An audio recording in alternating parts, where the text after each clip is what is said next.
कहानी शुरू करने से पहले मेरे चैनल को सब्सक्राइब करें और बेल आइकन को भी दबा दें ताकि मेरी आने वाली सभी वीडियो की जानकारी आपको मिलती रहे। अब देरी ना करते हुए कहानी शुरू करते हैं। जब गुरु नानक जी की आयु 17 वर्ष की थी, तब पिताजी ने बहुत सोच समझकर व्यापार के लिए गुरु नानक जी को 20 रुपए दिए तथा कहा, नानक तुम अब इन रुपयों से एक छोटा सा व्यापार प्रारंभ करो। लाभ होने पर मैं तुम्हारी लगातार सहायता करता रहूंगा। मुझे पूर्ण आशा है एक दिन तुम बहुत बड़े व्यापारी बन सकते हो। बहुत समझा बुझाकर एक सहायक के रूप में पड़ोसियों का लड़का जिसका नाम बाला था, जो कि नानक जी का बचपन का मित्र होने के कारण समान आयु का था, उनके साथ में भेज दिया ताकि नानक जी को अपनी राय देकर सहायता भी करता रहे। अब नानक जी को पिताजी ने एक विशेष आदेश दिया कि बेटा कहीं धोखा नहीं खाना, खरा सौदा ही करना जिसमें लाभ निश्चित ही हो। दोनों मित्र तलवंडी से पड़ोसी बड़े नगर चूड़काने के लिए चल पड़े। रास्ते में एक स्थान पर सड़क के किनारे साधुओं का डेरा दिखाई दिया। नानक जी ने साधुओं के दर्शनों की इच्छा प्रकट की तथा दोनों साथ ही रास्ता छोड़ साधुओं के डेरे पहुंच गए। सभी साधु भजन में व्यस्त थे। नानक जी ने उनके महंत से बातचीत की कि आपने भोजन की क्या व्यवस्था की हुई है।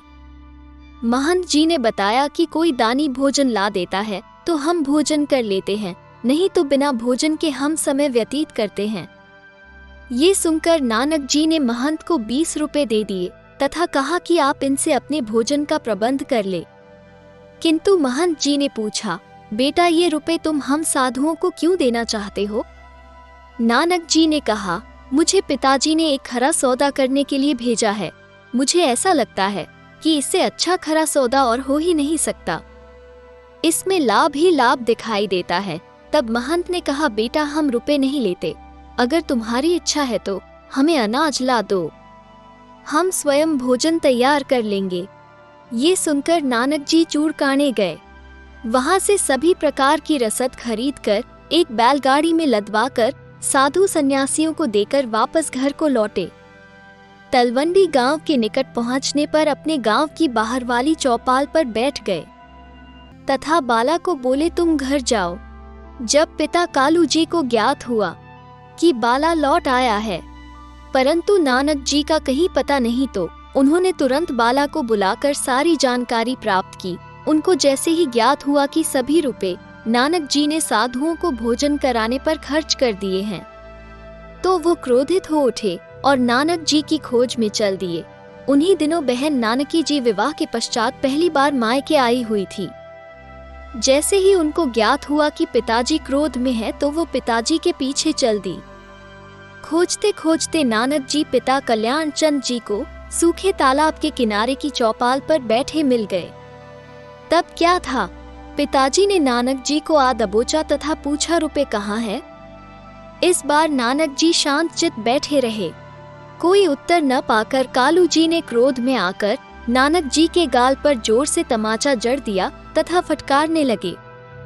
जैसे ही उन्होंने दोबारा तमाचा लगाने के लिए हाथ ऊपर उठाया, तभी नानकी जी ने उनका हाथ पकड़ लिया तथा स्वयं अपने प्यारे भैया और पिताजी के बीच दीवार बनकर खड़ी हो गई। पिताजी का क्रोध शांत होने को नहीं आ रहा था, किंतु करते भी क्या, जो होना था वो तो हो चुका था। अतः बेटी नानकी जी के समझाने बुझाने पर नानक जी को साथ लेकर घर लौट आए। ये घटना जंगल की आग की तरह समस्त तलवंडी नगर में फैल गई कि मेहता कालू जी ने नानक जी की पिटाई की है। जैसे ही राय बुलार जी को ये घटना मालूम हुई, उन्होंने मेहता कालू जी को बुलावा भेजा।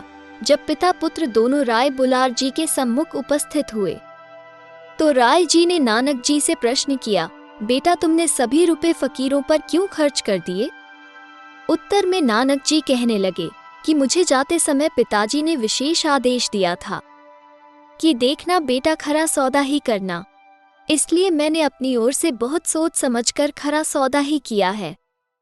इसमें लाभ ही लाभ है।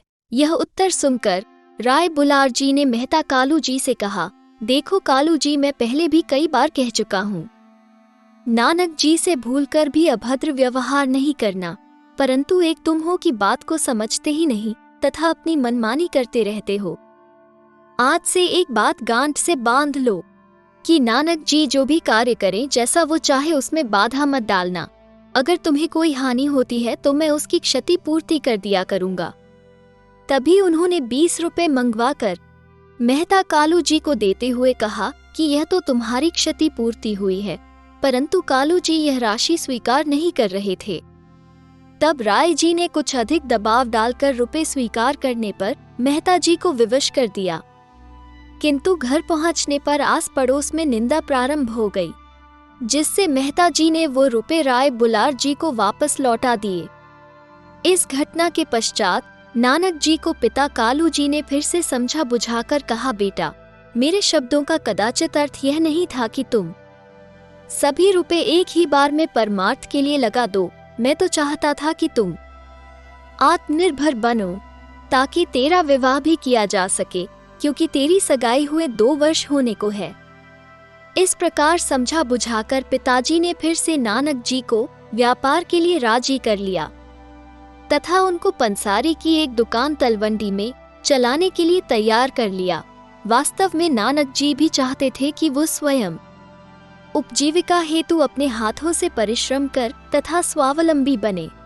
अतः उन्होंने एक दुकानदारी प्रारंभ कर दी। कुछ दिनों में ही नानक जी के स्नेहपूर्ण व्यवहार से दुकान चल निकली, जिससे नानक जी व्यस्त रहने लगे।